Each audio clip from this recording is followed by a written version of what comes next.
Youngster You.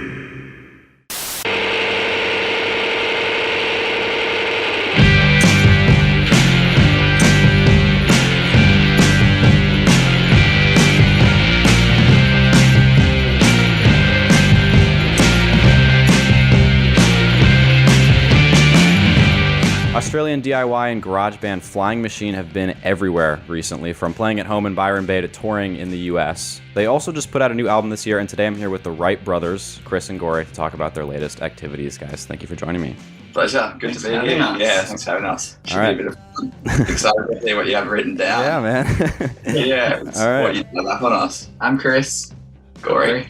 Okay, Yeah. perfect. Appreciate that. You guys look very similar, so. Yeah. All right. I just wanted to quickly start off with a bit of background first. You guys both started Flying Machine together back in, it's like roughly 2018, right? Yeah. Okay. Yeah. I saw that you guys had been involved in other projects prior to that, but I couldn't find what they were. But what made you want to leave your last projects and start your own band? I had, because I'm a little bit older, I'm 4.5 years older, the Okay. older brother. So I had a metal band originally, Awesome. which is a pretty interesting one. So it's called Prowler. Okay. And we did about like 3 years as an instrumental band, and we'd just play live everywhere. Had a couple of EPs out, only like SoundCloud and all that. And so I had that, and then we ended up being a singer, this guy called Gabe Brandolini, who's incredible. But the interesting thing about that band was it was good. It was like heavy metal, 80s style, like Megadeth, Pantera. Cool.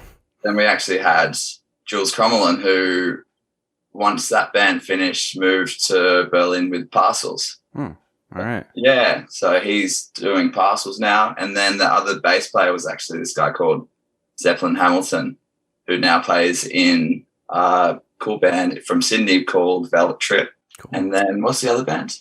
The big one, there's like 7 of them. Kimono Drag Queen. Yeah, Kimono Drag Queen. Wow. Yeah. So yeah, everyone kind of like split from that, went on to do other things, and then I had a little bit of a gap in music for probably 3 or 4 years, and then we just kind of like started jamming again with a couple of mates, and the band name was called Cinema Risties, which was a funny one, and it wasn't that serious. It was just a bit of fun. The good thing that band did was brought us back into playing music. Awesome. So that kind of like reintroduced us to actually like, oh, we can just jam and have fun and write songs and whatever. Mm-hmm. And we did that, and then that kind of like sparked the passion to be like, yeah, this is fun, but we actually want to do something serious. Yeah. Yeah, so that was kind of why we ended up leaving that band, was to, like, we started up Flying Machine at the same time, but it was to do something that like we're actually proud of musically, and to do something that aligned with the sound that we wanted to be with, like a little bit heavier and faster and just, yeah, some serious songs. Cool. I was reading one of your last times in the US. I think it must have been 2019. It was pre-pandemic. You guys were down to just 2 of you for a bit, I think. So you were limited in what you could play live. Do you have a more solid lineup now? Yeah, we do. So again, this has been the one thing that's been like pretty true to Flying Machine the whole time, is that we kind of juggle bass players. Okay. Yeah, it's been a bit of a juggling act. Not in any bad way. Like all our bass players are our best mates. Just first time we went to when we first started. We started as a 2-piece. Yeah. Just writing, and started probably our first 4 or 5 shows were as a 2-piece Yeah. before we had any music out at all. And then, yeah. Yeah, and then we got a mate just saw us play live in Byron, like little local home show. And he was just wasted over the front of the barrier. He's just like, let me play bass. Let me play bass. So that was our first bass player, whose name's Benny Evans. So he was our first bass player. He did our first album, self-titled album with us. And then when it came to America, which was 2019, he was meant to come and didn't end up coming. Okay. So we got over here in 2019 as a 2-piece all of a sudden again, which, yeah, like you said, was bit of a change, because you're right, this whole album, and we actually released it in the States when we were here in 2019, and all of a sudden you can't play half the songs because you're a 2-piece again. Yeah. So we got it over here, and I think the first about 3 shows we played as a 2-piece, and then something pretty similar happened. We met Elijah Chavis, who's us being back in the States now, he's actually our bass player again. Oh, cool. So he's in for round 2. Nice. We met him the very first show that we played in the States. So it was this place called Vestal Village, which happened the same weekend as Coachella. And people use it as like a bit of like, they'll go camp at Vestal Village. There's like a day party, a pool, and then they'll go to Coachella. Right. Wow. Okay. That was our first show there, and we met Elijah that day, and then ended up seeing him a couple more times. Ended up like that whole crew ended up being the same crew that we hang with today. You know, like 3 years later, they're all our best mates. And so a couple more shows in, and he just went, "I want to play bass if that's all right," and we just went, "Oh yeah!" So we got a bass player again. So that was cool. And then of course we went back to Australia. Benny, our first bass player, had moved to Melbourne. Wow. Like 20 hours south. Elijah was now in the States, so being our second bass player. And then our friend Tom Cameron Duncan, Tom CD, who's a great bass player, jumped on bass. He just went, "I want to play bass." And we went, sweet. So then Tom has been our bass player for probably like the last 2 years. Yeah. And then he came over to the States with us, played that whole run of skeg shows that we've just got off the back of. Nice. And then actually just had to go home. So Elijah Chavis is back in the band. That's cool. So how did you decide who was going to be on the album you guys just put out? Like, or did you just do that as the two of you playing all the instruments? Yeah, It was the two of us. Okay. Yeah. Because at that point, when we were recording that album, we kind of just come back from the States and we're back to that kind of in-between period of not having a solid bass player. But we're like, we want to record. Let's just figure it out and do it ourselves. Yeah. Awesome. Yeah, so did that whole Angels album as a 2-piece. Yeah. Okay. Which is pretty cool. And like recorded the whole thing ourselves, demoed it, and yeah, turned out good. Awesome. And speaking of the album, I know it did come out in February, but yeah, if we could talk about that for a bit. A lot of cool stuff happening there.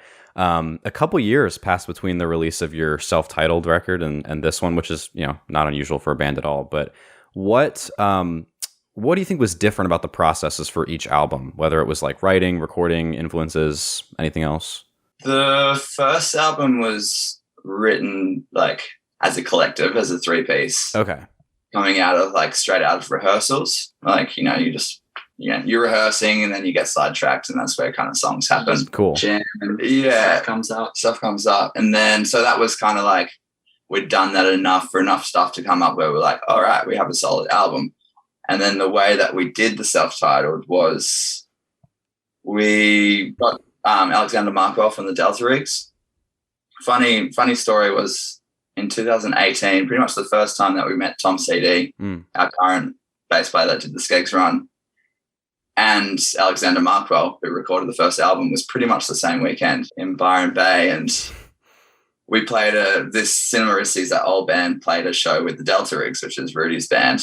And then we had a bit of an after party at our place, and Alexander Markwell was being really, really annoying and loud and obnoxious. And that was my first time meeting him. And then we ended up going to Bali and to play some shows with the Cinemaristi's. And we're just sitting on this rooftop with Monty, who's the Delta Rigs bass player. Okay. And he was like, "What do you want to do?" We're just talking about doing an album, saying that like we had it ready, but we didn't know who to do it with. And he was just like, "Why don't you, like, you know, you just met him. Why don't you use Alexander Markwell? He does all our stuff. He does everybody's stuff. Why not just go with him?" Yeah. Called him up once we got home, and he just said, "Hell yeah." And we just booked a studio out in the hills, did 3 days in a studio called Rocking Horse, which is this beautiful studio with all this old gear. So we tracked everything live as a 3-piece, and then went back to the warehouse that we did and spent 4 days doing, you know, vocal overdubs, some extra guitar overdubs, polishing everything up, putting percussion in. So it was this kind of like really group effort with everything written beforehand, with a producer, more an engineer, but, you know, he sat there every day listening to the tunes being like, "Oh, I think we should do this." Like, okay. And everything that he said was incredible, you know. He put a nice color on that album as well. And then this recent Angels was, since getting back from the States, we were able to play a lot live in the States. So we were able to rehearse, but we were never really able to write. We just didn't have the space. So we could rehearse, we could go play shows, but as far like creatively, we didn't actually write many songs. Okay. And so when we got back home, we were just like, oh, damn, it's ready. Like, it's been 2 years. It's ready for another album. And so we kind of made the conscious decision to be like, all right, mid-pandemic, nothing to do. Let's sit down in our little basement and actually try write an album. And so that was the difference of process. We sat down, we went, all right, we're going to try to write 10 songs. Got it. And over about 2 weeks, we wrote and then demoed everything. So just the two of us, we had all our own microphones. Chrissy knows how to record and use Pro Tools. So we demoed the whole thing ourselves and just like listened back, cut a couple songs. And then after about 2 weeks, we're like, all right, it's time to record all the real takes. And so we just started from the start pretty much and just went, all right, here's the first song, press record, and made our way through the whole entire album with all the real takes that we want. So it's like completely self-recorded. And then from there, we sent it to Alexander Markwell again to mix. Cool. Yeah, quite like very different ways of doing it. Oh, yeah, definitely. Yeah, so almost. Yeah, it sounds like you guys were a lot more intentional about, sitting down, writing the songs for this one as opposed to the last one. And there's a quote here from one of those interviews I was reading about the album. You were saying you'd rather be eclectic than limited, so you let the diversity of your songs show in your self-titled album. Did you have a similar goal in mind when you set out to write Angels? Yeah, I think it's not really a goal to be eclectic, but it's writing without limitation and drawing inspiration from multiple artists. Okay. And not cutting something down just because it's a little bit like outside of your realm. So I think it's, just as eclectic as the first one. It's probably came out a little bit less heavy. Okay. More experimental. A lot more experimental. Yeah. We added in a lot more like synthesizers and percussion just because, we had the time and it was the two of us and we were doing it all ourselves, so we could just pick up whatever instruments we wanted. We demoed for, a while, so it was just like try things out, take things out, put them in. And you go a little bit crazy when you have no limitation because we had no time restraint. We weren't paying for the studio, so it's just like if you're sitting there playing percussion between your legs, getting all these offbeats with just like using your two legs on the tambourine and stuff like that. And you're just like, oh, like we can layer a little bit more. And so, it allowed just like, because we didn't have that limitation of, all right, we've got a week. We've got this guy's $500 a day. The studio's $700 a day. We've got all this. It just like really opened the process up and opened the songs up. Yeah. Okay. And you were mentioning too that like being in the States initially opened up a lot more opportunities for you guys to play live.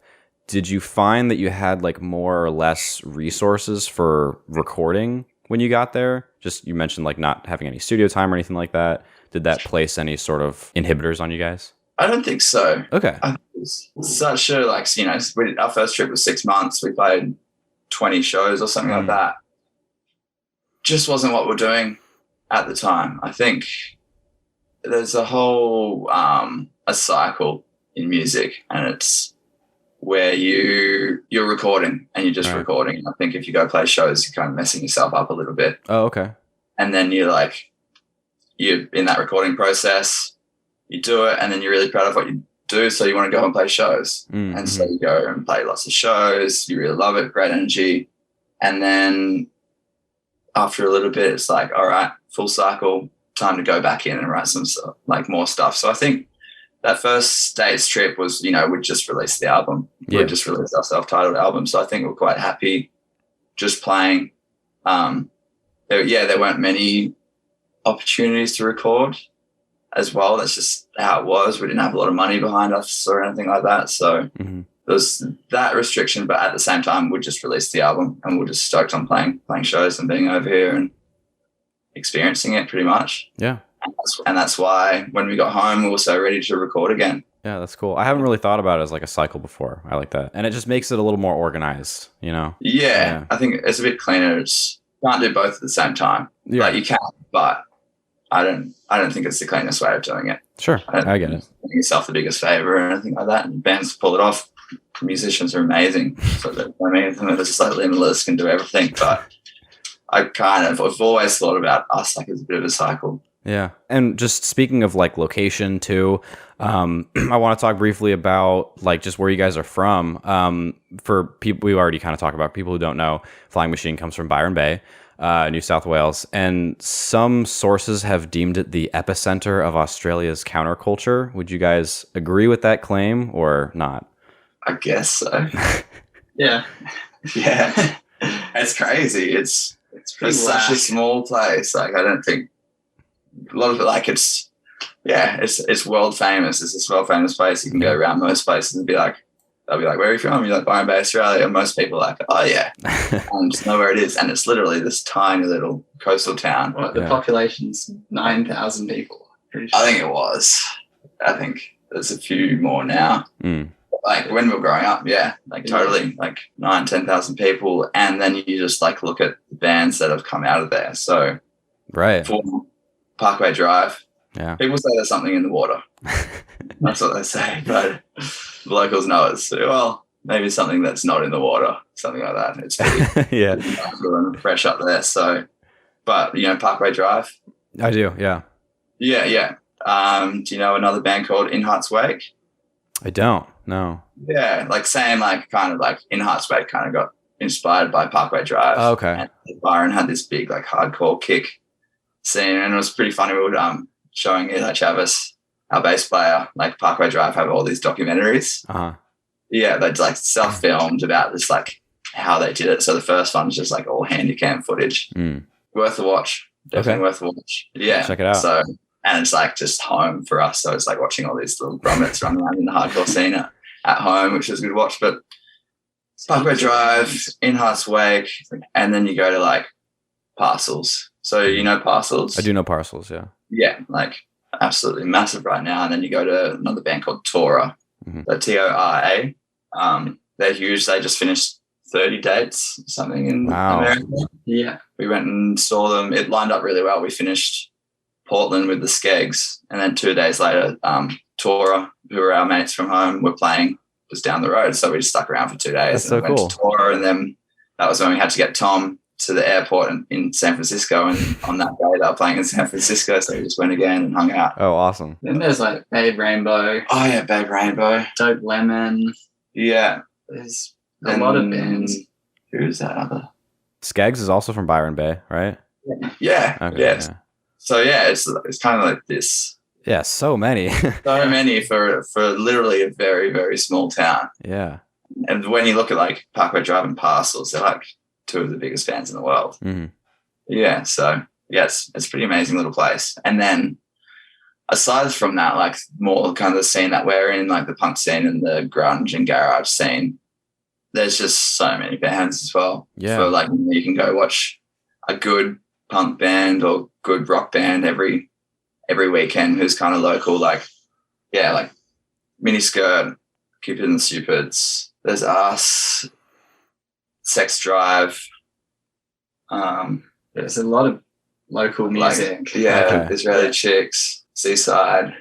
Yeah. Yeah, there's a lot. So yeah, pretty active for a small place. Yeah, that's really cool. And so I'm guessing you guys like really, I guess, tend to identify with where you're from. Like, or is it a place you're really proud to be from? Because you mentioned like, oh, you say Byron Bay, everyone kind of knows at least what it is. It's got its own problems. Yeah. Okay. Yeah, it's very like washed out and diluted because it's such a desirable place for people to go. But you're very, very lucky to be from there. Yeah. Okay. Yeah. And speaking, you guys were saying also that, you know, when you were younger, there were a lot less people there. I have read that it's become sort of a tourist magnet. Do you think the area's growth and popularity changes its local reputation at all? It has, but there's a couple of things about it that just remain really true and like unaltering, which are, one, it's just like naturally stunning. It's like just the nicest environment, which is really great. And then two, it attracts a lot of young people to it. Okay.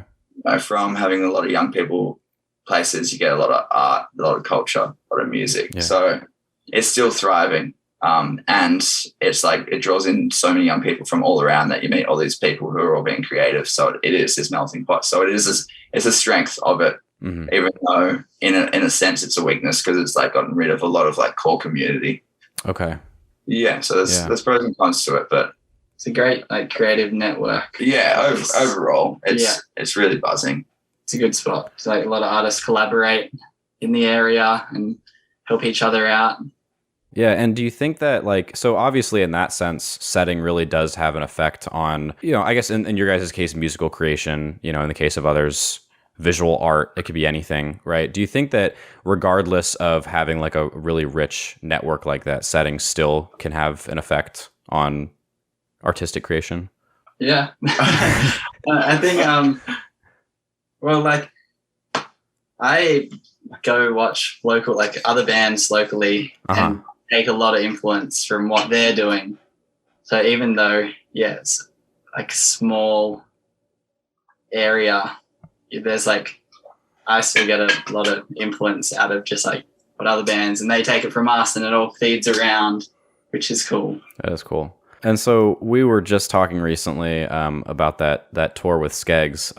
What was that like? Was that a lot of fun? It was so fun. The best time. Yeah. That's so cool. It was a fun time. Those boys are legends. Yeah. They're a cool guy. I saw them in 2019. It's been a long time, but they did a US tour with Les Chiv, actually, and so that was a really cool show. I remember that. I went to a show. I went and saw that show in Hollywood. Oh, cool. But Les Chiv didn't play it. Oh, no, that was the tour before. And then Les Chiv played with Lime Cordia. Okay. At the venue. Yeah. So we saw Skeggs in at the Roxy in Hollywood. Okay, cool. Yeah, where are you? DC on the East Coast. Right. Yeah. Yeah, long way away. Yeah. Yep. So, but no, it was cool. That was a good time. So I can only imagine being on tour with them. Having it been only like a West Coast tour, it was shorter, less dates, because I know touring can be kind of exhausting. Did you find it was a good length, or did you wish it had been longer? I wish it was longer. Yeah, for sure. It was a good length. Like it was 5 dates or 4 dates? 4 dates. Okay. And the journey of it was awesome. So it was quite spread out for them. It was over I think the first one was on the 22nd of April and the last one was on the 5th of May. So for 4 dates. So super spread out. Yeah. But what that meant was, and they had 2 Coachella shows in between, but oh, right. Yeah. We met up with them in Hollywood the day before and then went down to San Diego, kind of first show together in a while. It was sick. It was just great catching up and having a beer or two and getting up to a bit of nonsense. And that show was incredible. San Diego. I don't know what they're up to down there, but they're pretty wild. Yeah, they were by far the wildest show of the tour. And so that was great. Next day they were playing at Coachella. So we just, we scabbed some tickets off them. Nice. Yeah, we drove out to Coachella, and so we've got this old van, and we're driving around in this van, went and met him at Coachella, and then it was about a week or something till we had to be in San Francisco. Met up with them in San Francisco again, just so good to hang out. Yeah, and just taking your time. But yeah, taking our time. It was super casual. Green rooms were just next to each other. We're just sharing beers and playing some die, some illegal gambling with dollar bills. It was hell entertaining because you rock up at the venue at 3:00 and you play 6 hours later. Right. Yeah. So whatever passes the time. So we're just playing die and betting and listening to Metallica. Nice. Kind of some interesting things. And then after that, I can't remember what we did after the SF show. Drove to Seattle. We had one day and had to get all the way up to Seattle. Oh, okay. And it was funny, Halsey Mahals is a really good friend of mine, and that's Benny from the Skeggs' girlfriend. Okay. And we grew up together, and she's over here touring. Was over here touring with them and just hanging out. Oh, and cool. She forgot to book flights. They were all flying from SF up to Seattle, and she forgot to book flights, and we were obviously driving. So she was like, can I jump in your van? I'm like, yeah, but there's 3 boys and we're driving for 12 hours. Yeah. Whatever it is. She's like, that's all good. Flights are $700. Right. I'll book you a room halfway, and we're on the road for about an hour. She gets a call from Benny from the Skeggs, and their flight's been cancelled because it was too windy. They dropped their tour van off already. They pretty much had to go to the airport, drop the van off, go back to their room, realize that the flights were cancelled, go back to the airport, get a new car, stack all the gear in it, and we all ended up driving up together and staying in a Western Union or whatever they call it halfway. Best Western. Which was hell funny. And then we all hit the road again the next morning and ended up in Seattle that night. And that's, I guess, where we met your brother. I guess so, yeah. Yeah. That's cool. The shows were really good. Like, well, they're all sold out except for one, which was like a venue upgrade. Yeah. And the cool thing, you guys do the all ages shows, which we don't really get at home. Oh, really? I didn't know that. They're pretty rare. Very rare. Yeah. But it just, it fills out the room so much more. And it's a sick vibe because you got grommies and adults and everyone's just loving it. Yeah. Grommies are the best crowd out of everybody. I feel like because they're so deprived of like shows that they can go to. Yeah. You get them to a show and they just go absolutely berserk. Yeah, that's funny. I got to see Amla and the Sniffers pretty recently, and they were like, that was actually an all ages show, and they were like shocked it was all ages. They were like about to throw beers out in the audience, and like, wait, can we not do that? So 16-year-old is chugging. Yeah. Did you see Coffin? I did see Coffin. I was actually, so this is cool. The reason why my brother saw you in Seattle, we're from Portland, and so I was back home visiting. So I saw Amla and the Sniffers and Coffin in Portland, and then in Baltimore when I flew back here. So that was really cool to like see them in different parts of the tour. But yeah, Coffin's awesome. I didn't know about them until I saw them that first time. I'm actually. Sick. Nice. Oh yeah. I just put the sticker on the bottle. Oh, nice. Yeah. Nice. We just played with them so we're set up in Costa Mesa. Yeah. So we just played with them like a week ago. So after they finished up their whole Amel tour, they were flying out of LAX. So we booked like a last show together. So we played their last show in the States. Oh, that's so cool. Yeah. I was going to ask how that worked out. Was it just like... Yeah, we've got a mutual friend pretty much who's like, it's Jacob Humphreys from Miniskirt. Okay. He's great mates with them, great mates with us, and somehow he's just got this knack of figuring things out that you wouldn't even think of, and just put on a show pretty much when they were flying out, and it was just like lined it up, and we just made it work and awesome together. So that was actually our first time meeting all of them. Wow, super nice guys, crazy show. So good. Yeah. They put on a great show, as you know, seeing them twice. Yeah, they're insane. And the funny thing was when we were in Portland, I can't remember whether we were walking around before the show or walking around the day after the show, but we walked past the venue that they were playing. We were just like walking around and just like saw the Amel. Yeah. It was like, sick, Amel there in like a couple of nights or whenever it was. But it's cool seeing so many like Aussie bands just over here at the moment. Yeah, there's tons. Like, it's constant. We're like all these bands every other weekend, like, and we know them. Let's hit them up. Let's go. Yeah. Yeah. That's really, and so far from home too. That's really cool. So far from home. Yeah. We've already had like a bunch of mates come through and visit. Yeah. Everyone's just traveling like that Coachella weekend. We had like 3 mates from home here for the weekend, and we've got a friend coming next week, and got a friend in LA at the moment. Another friend there. Like, so it's I guess the world's just open up again. So everyone's just like, which is really nice. Get me a ticket. Although I heard ticket prices are through the roof right now. So they're pretty bad. Yeah. But I will say Southern California is kind of the place to be right now. So for all the connections and stuff. Yeah. Yeah, it's pretty nice. Yeah. Pretty nice spot. Awesome. And then the last date of the Skeggs tour was in Portland. Yeah.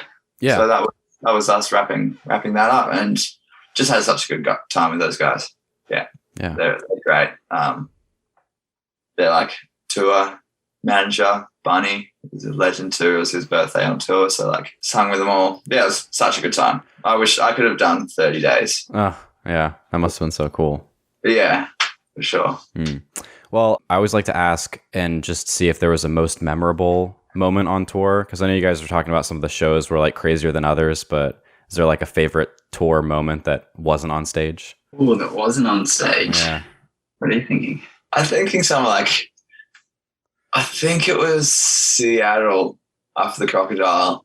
We went just out to some bars afterwards. Cool. Just like, we had a friend from Byron Bay who was randomly in Seattle. She's from there, but she was like home and in the city. Wow. And so everyone pretty much just got their stuff together after the show, after we packed up, and we just went bar hopping. So we just went to this one little English bar, got some beers, and the beers were warm. Yeah. It was just what they did. They served warm beers. Weird. And everyone just fucking hated it. Yeah, like that was the low point of the night. It was quickly followed by the high point, but like everyone was just sitting there, like Benny, Billy, the sound guy, you, and like Halsey, and everyone was just silent, just like looking at their beer, just being like. And I bought two straight away because I was like, sick. Finally, we got some beers, buzzing for the show. Then have a sip, and it's just warm. And Benny's like, I fucking hate this. Yeah. And then he just puts it down and walks out. I was like, just put my 2 beers down and walked out. I was like, out of here. Damn. But then we went around the corner and went to this little like arcade.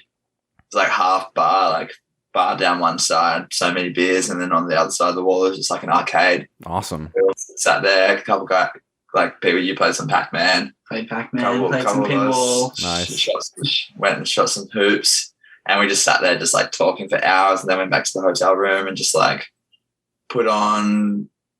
Benny was just like, so Skeggs had just gone and done like a couple of days recording, and Benny was frothing over it and was just playing some of their like stuff that I just recorded like 3 days ago. Wow. New songs, and we were like talking about music.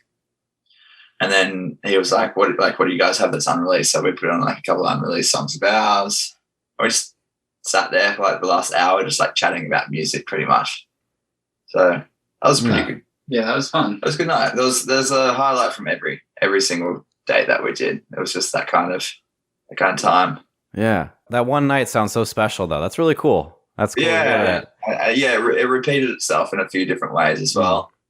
The other cool thing was why did we get to San Francisco early? Oh, we went to see King Gizzard. Oh, cool. Wow. Yeah. So we raced up to San Francisco about 4 days before then, so we could watch King Gizzard on the 28th, and we didn't play till the 1st. And so we got there, and we were staying in our van, camping around on the streets pretty much. And we found this place like right in the harbour, just like there's like that Pier 36 or whatever, that really famous pier with all the elephants. Oh yeah. So it was like just down there from there, really quiet, and everyone would swim there every morning. And so for about like 4 mornings in a row, we just went for a swim in the harbour, and it was like icing. Yeah. It was freezing, but it was just like another nice moment of just being like kind of on the road, where we just like swam every morning, went checked out bars, went and saw King Gizzard, looked at the chapel, like venues that we'd heard about, seen bands that we really like play there but never been there. Chapel, Zeitgeist, and then seeing the Great American Music Hall after that. Yeah. Pretty special. Like America's got crazy venues. Yeah, and there's so many, like any like city, there's like just tons. So you can play in any one of 10 of these like theaters. So still probably to this day, Great American Music Hall is one of the nicest theaters that I've seen. Touring in the van was pretty solid though. Like the 3 boys in the van, our gear as well, all our stuff, sleeping in one queen bed, playing shows, getting to bed at 3 a.m, waking up at 9 to drive to the next city. That was tough, but so fun. That sounds really fun. Because you always hear like the longer tours are they're fun, but they get really exhausting, doing that like over and over for weeks. But yeah, I can kind of see with a shorter tour like that, having some more time to relax, shorter and more spaced out. It was cool. Yeah, definitely. You guys have really good like relationships, it seems like, with a lot of your counterparts. And so do you think it's really important to, I guess, stay in touch with other bands that you come across along the way? Yeah, like we definitely do have a great relationship with a lot of bands in Australia. You're in this community, together. It's an interest. You're in a band because you have this interest. So all of a sudden you get put on a bill, you rock up, and there's these other guys that, go out of their way, spend all their time writing songs, pay money to rehearse, pay money to drive to the show, put themselves out on the streets and late nights just to play music. Yeah. And so you end up next to these people. And so you find yourself in like this really cool community. And when you surround yourself with like guys and girls like this, everyone's like kind of like-minded. So it's kind of easy company. which is really cool. And then over here, that's kind of been like one of the main ways that we actually get shows is we'll play a show with a band from over here, from LA or Orange County, and just, you know, you have a good time with them, and then all of a sudden they're like nice enough to ask you to play another show. Yeah, and then from there you meet another couple of bands, and that's kind of like how we've got a lot of our shows over here. It's just through meeting and like the relationship that you build with other bands and musos and keeping in contact. Yeah. I also saw like you guys are trying to set up some more shows recently. What other kind of stuff are you hoping to get into while you're still in the States? We're trying to do just everything. We're here to just play. Nice. Pretty much. Yeah, so kind of like 2019. It's 2019 all over again. That's cool. We're driving around the same car. Yeah. Yeah, it's just play as much as we can. I think this time we'll definitely mix like playing and recording. So we've got a pretty good plan with Tom CD, our bassist in Australia that did the Skeggs tour with us, and Zach. So Zach McGill plays synth, harmonica and percussion for us in Australia. So we've got a pretty solid plan this time to get everyone over here. Record a new album over here, kind of just like mix up the location. Awesome. Studio that we've never been in. Yeah, so that's kind of the plan. Definitely get an album done while we're here. So hopefully that'll be like the end of the year. But just play like, especially all those spots that we've been to. It's been so nice, like playing with the Skeggs, playing those shows, and then having like the response come back where we'll be like, looking to play shows, where should we play? A whole bunch of people that like come back here, come over here, come back there. It's really nice to see. So we just want to do it all again and do some extras. Love to get out to like Austin. So just love to get out to Denver. Yeah, be cool. DC maybe. I don't just randomly throwing that one out there. Yeah, maybe. Yeah, that'd be sick. We'd love to. Yeah, be cool. For sure, we'll come. We'll come. Definitely. We'll come. Good. Yeah, I mean, like I said, a lot of cool places. Love to. Yeah, we'd love to come over. Yeah, cool. Definitely. Yeah, part of the plan. We've just got to like, if there's 3 shows, we can book ourselves 3 shows in 2 weeks over there. But no doubt we're coming. Nice. So that's kind of how open-ended we are at the moment. I love to hear that. And so, like, yeah, it seems like your mindset is just like do anything and everything that you can. Just playing music is like the main goal, really. Yeah, 100%. That's cool. Yeah. We're music's great. We were giving it a proper go, you know. Yeah. I can't see it stopping anytime soon. Like, there's so many albums to write and so much to do. It's just like the very beginning. It's like the first cycle of the band for sure. So yeah, hopefully we're just here giving it a really, really good go, and States is a great place to do it. That's kind of why we're here. Definitely. Yeah, it's got an amazing music scene over here.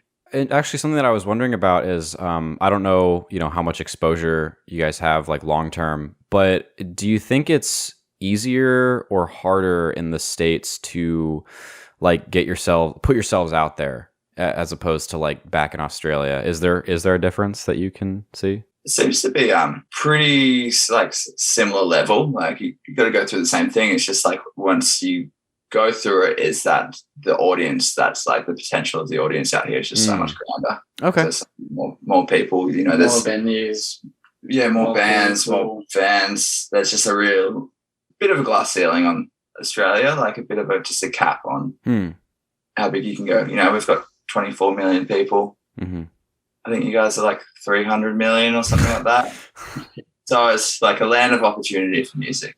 Cool. Like I said, we're in Orange County at the moment, and around here there's so many venues. Okay. So many bands playing. Awesome. Like we went to try to get like a lockout studio the other day, like a studio that's like just yours, and there's this new facility, 66 lockout rooms. And I was like, 66, like it's unheard of for me. Like, why would you need 66 rooms? So we went to the open day. We got there like 3 hours later than the open out, and probably about 50 of the 66 rooms were already rented to bands. Wow. I was like, how many bands are there out here? And then started talking to the guy, and he said they've got 6 of those facilities. They've got, oh my gosh, close to 300 rooms, lockout rooms for bands, and they're all rented. Wow. Yeah, and that's just one company doing it. So a lot of bands, which is cool to see. Yeah, definitely. And like we we said, that's how you kind of, for us over here at the moment, that's where a lot of our shows come from. Other bands. Yeah. I was going to say something too about like right before that Skeg show. Were you guys back in Australia with Les Shiv? I'm getting my dates a little mixed up. Yeah. Well, Yeah. That was it. That was our last show in Australia. Okay. Okay. Yeah. I was like, that's like right before the Skegs tour. So we played with Le Shiv on the 10th of April. Oh, okay. Yeah. No, it was like we got here on the 18th. Oh, okay. Yeah. So that was funny as well. We got here with no guitars, no drum gear, no amps, which is and we had 4 days till the show. Wow. So that's a journey of itself, but it's also like the musician's dream to just go buy new guitars. Yeah. So it was a pretty good thing to go through. But I wish I actually thought about what I was wearing because I got my Le Shiv tee in the car.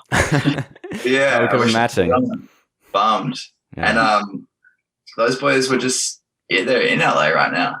Yeah, they just got back, I think. Yeah. Oh yeah, they're touring with Ocean Alley. Ocean Alley. Yeah. So they I don't even think I told you about this. But Benny, our friend Benny over here that works for like Thrills, the clothing company that help us with a lot of music and put a lot of shows on. The night of the Coffin show in Orange County, that night, he was like, I'm having dinner with the boys tomorrow, like come to LA. Sure. Yeah. And then it was a bit of a late night and I think, so I didn't tell you that. Yeah. Blowing it for us. Oh, sorry. I couldn't make it to LA that next day, even though I wanted. We'll see them. That'll be cool. They'll be playing LA, won't they? We played definitely. With them, with their first band, the Ruminators. Yeah, we used to play with the Ruminators. That's awesome. That's it. Have you listened to the Ruminators? I have. I have a couple of their records. Good sounds. Yeah. How fun is It's kind of similar to Skegs. Yeah. It is a little bit, yeah. Yeah. Their first album's called I Hate the Ruminators. Yeah. And the second album's called I used to hate the Ruminators, now I kind of like them. Yeah. Something like that. So fun. And that's exactly like how they are as people too. Like I like how their personalities, like especially in the Ruminators, just show through really clearly in their music. It does with Le Shiv too. Yeah. Yeah. Pencil on stage is so funny. He's great. Just like that banter between them, like it exists in every aspect that you see them, whether it's like just hanging out at a bar or backstage or on the stage. Yeah. There's always that same dynamic that's so obvious between them. That'll be sick. Yeah, okay. I haven't checked the tour dates out yet, but I'm sure they'll definitely be playing. Yeah. No doubt. Sure. Yeah. They will be. So 1 or 2 shows at least. I do have one last question and then we can close it out. Cool. Sick. All right. So it's kind of more broad. We talked briefly about kind of what you're hoping to do in the very near future. What are you most looking forward to, do you think? At this point, I'm looking forward to doing a new album. Okay. Yeah.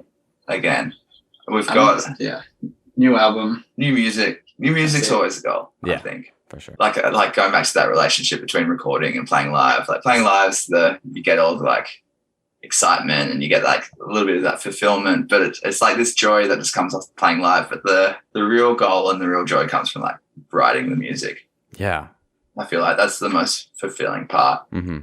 Plus, like playing live is like semi-debaucherous, like late nights and a bit of drinking and stuff like that. Like, you're not being the healthiest. Right. When you get back to writing and you're being like creative. You're being responsible. And you got to make sure that you feel good every day and that your voice is in good condition and that you're clear-minded and then you get to actually like write songs. Yeah. Which, that's definitely it. And we've got a new single coming out hopefully in about 2 or 3 weeks. Oh, awesome. Yeah, which is cool. We actually gave it a run on the Skegs tour just to see how it would go down. Nice. So that's sounding really good. That's just getting mixed by again Alexander Markwell. Great. At the moment, he's just finishing off some shows with the Delta rigs and then getting around to it, and then just got to relay vocals for another song that we've already recorded. Very nice. So they're 2 singles, and then hopefully we bring over Tom and Zach from Australia, get a studio over here and record the album. So it's pretty much all written. Oh, great. Wow. Yeah, apart from a few lyrical aspects. So another 10 track, but that's always kind of what I'm most looking forward to. The album. Yeah, it can be tricky to do. You need a space. Mm-hmm. Luckily, first time we paid for space, second time we just had a space where we could do it ourselves. But this time again, you've got to have a rehearsal space, and then you've got to have a recording space, and someone's got to have all the gear. So it can always, just even logistically, it can be a challenge to get there. Yeah, I can understand that. Yeah, but that's kind of what I'm looking forward to most. What are you looking forward to most? I think the new album, Yeah. getting that out and then playing it as well. Yeah, Yeah. that'll be sick. Meeting new people on the road. Hopefully, yeah, just seeing where it takes us. Awesome. That's what I'm looking forward The to. journey. Yeah. The journey. The journey. Yeah. Excellent. Cool. Be sure to keep an eye on Flying Machine for everything they have coming and where they're going next. If you haven't heard of them, check them out. You'll become one of their biggest fans. Chris, Gory, thank you so much. Thanks a Thank lot. you. Thanks for listening. Our love is strange.